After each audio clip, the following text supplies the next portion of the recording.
Hi friends, నా పేరు అజిమ్. ఇప్పుడు ఏమంటే నేను ఒక విషయం చెప్తున్నాను, అర్థం చేసుకోండి. ఇలాంటి కోమ్స్ వాడితే మీ ఎంటికలు సురక్షంగా ఉంటాయి, బలంగా కూడా తయారవుతాయి.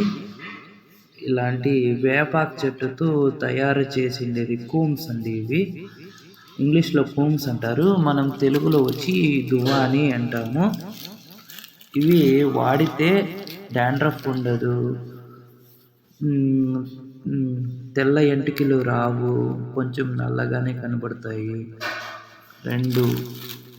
రెండు ఇలాంటి దువ్వాని వాడకండి. ఇది ప్లాస్టిక్తో తయారయ్యిండే దువ్వాని మనం యూస్ చేయకూడదు, కానీ మనకి డాండ్రఫ్ వచ్చే ఛాన్స్ అనేది ఉంటుంది. దయచేసి ఇలాంటివి యూస్ చేయొద్దండి. ఇలాంటివి చెక్క దువ్వాన్లు వాడండి. నేను ఫ్లిప్కార్ట్లో బుక్ చేసుకున్నాను.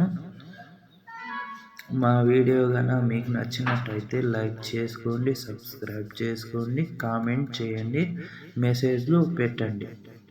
సరే, పిన్ చేస్తా వీడియోస్. మరొక వీడియోతో కలుద్దాం. అందరికీ బాయ్.